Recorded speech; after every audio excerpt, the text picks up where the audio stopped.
IAS institute నిర్వహిస్తున్న all India scholarship exam pass అవ్వండి. 2 years ఫీజులో 50% మాత్రమే పే చేయండి. వెంకటాద్రి ఎక్స్ప్రెస్ సినిమాతో తెలుగు తెరకు పరిచయమైన బ్యూటీ రకుల్ ప్రీత్ సింగ్. ఫస్ట్ మూవీతోనే తన యాక్టింగ్ తో ప్రేక్షకుల మనసు దోచుకుంది ఈ ఢిల్లీ ముద్దుగుమ్మ. ఆ తర్వాత వరుస ప్రాజెక్టులతో తెలుగు సినిమాలో బిజీ అయిపోయింది.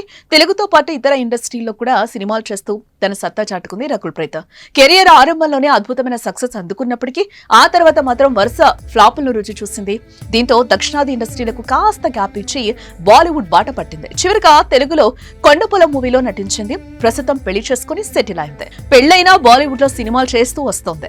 రకుల్ ప్రీత్ సింగ్ చివరిగా ఇండియన్ 2 మూవీలో నటించింది. ప్రస్తుతం హిందీలో అజయ్ దేవగన్ తో దేదే ప్యార్దే 2 మూవీలో నటించనుంది. ఈ మూవీ వచ్చే ఏడాది విడుదల కానుంది. అయితే రకుల్ తరచూ ట్రోలింగ్ ను ఫేస్ చేస్తూ ఉంది. హెవీగా జిమ్ చేసి సన్నబడినప్పుడు ట్రోల్స్ చేశారు. తర్వాత రకుల్ పోస్ట్ చేసిన ఫోటోషూట్ పైన ట్రోల్స్ వచ్చాయి. తాజాగా సోషల్ మీడియాలో రకుల్ ప్రీత్ సింగ్ పై ట్రోలింగ్ జరుగుతోంది. అదేంటి అంటే దీపావళి పండుగ ఫైర్ క్రాకర్స్ గురించి చేసిన కామెంట్స్ పలువురు సోషల్ మీడియాలో ట్రెండింగ్ చేస్తున్నారు.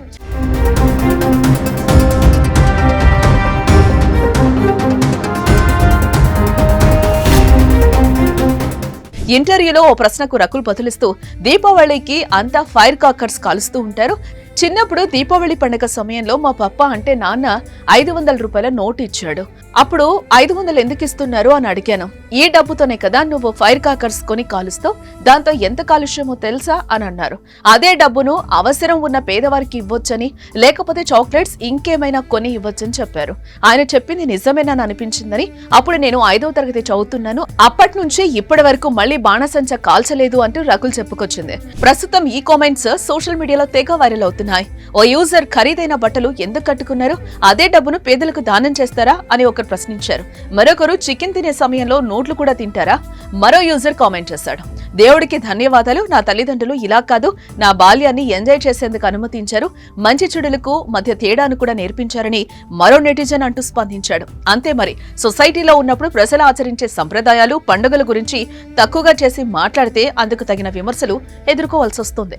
ఏడాదికి ఒకసారి చేసుకునే పండగ గురించి పొల్యూషన్ అని మాట్లాడితే ప్రతిరోజు కారులు తిరిగే మీ వల్ల ఎంత కాలుష్యం వస్తుంది అనే ప్రశ్నలు ఎదురవుతాయి.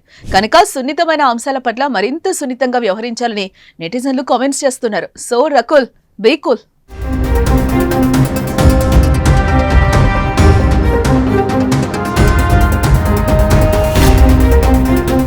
మీ పర్సనల్ అండ్ బిజినెస్ ప్రమోషన్స్ కోసం కింది నెంబర్కి కాంటాక్ట్ చేయండి.